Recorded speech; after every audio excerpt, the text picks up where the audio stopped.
हर हर महादेव। जहाँ पिंड दान होता है, जहाँ श्राद्ध होता है, वहाँ गया नाम क्यों पड़ा आप जानते हैं? जानिए कथा के माध्यम से।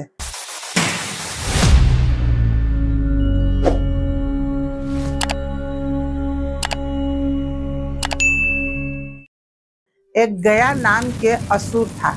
वो विष्णु भगवान के परम भक्त थे।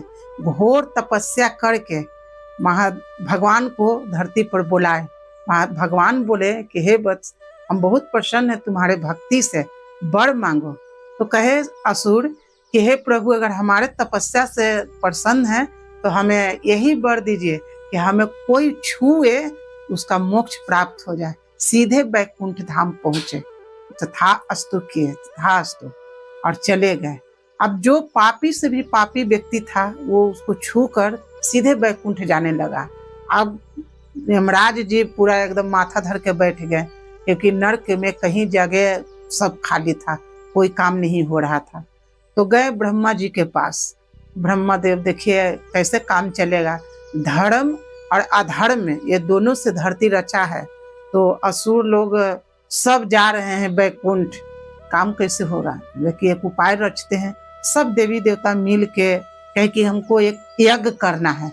सारा व्यवस्था डगमगाने लगा, सगरों कहीं धरती फटे लगा, कहीं कुछ होने लगा, कहीं पानी से बहाव होने लगा, जगत एकदम डगमगाने लगा। तो यज्ञ के संकल्प लिए कि यज्ञ करेंगे। तो गयासुर को भी बुलाया गया।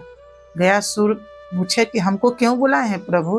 क्योंकि सारे दुनिया में सगरों तीनों लोक में देख लिए, कहीं भी कोई पवित्र जगह नहीं है कि वहां यज्ञ कर सके। तुम्हारा शरीर पवित्र है, हम चाहते हैं कि तुम्हारे शरीर पर यज्ञ हो दुनिया कल्याण के लिए। बोले कि तो हमारे सौभाग्य की बात है, जरूर। अब बस धरती पर गयासुर लेट गया। गयासुर लेट गया, यज्ञ आरंभ हुआ। यज्ञ होते होते यज्ञ का धुआं इतना फैला कि पूरे आकाश काला पड़ गया। जब यज्ञ खत्म हुआ तो गयासुर डगमगाने लगा, हिलने लगा। अब धरती फटने लगा, पूरा सब तहलका फिर मच गया। तो क्या किए भगवान की उसके पेट पर एक धर्मशिला रखे, फिर भी वो डगमगा रहा था। उसका शक्ति इतना प्रबल था कि वो धर्म जो शिला था वो फटने लगा। उस पर एक बहुत विशाल गाय को खड़ा किए, गाय भी डगमगाने लगा। फिर स्वयं भगवान विष्णु आके उसके छाती पर खड़ा हुए।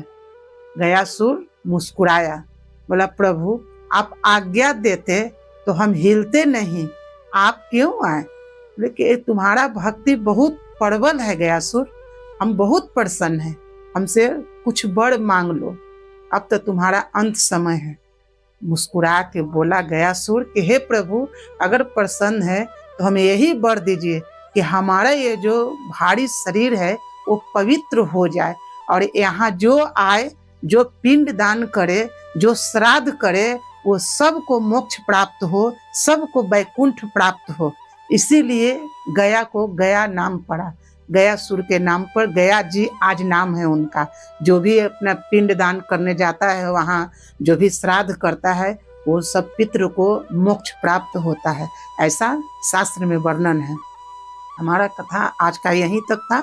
हमारा कथा आपको पसंद आए तो लाइक करें, सब्सक्राइब करें, कमेंट करें। हर हर महादेव।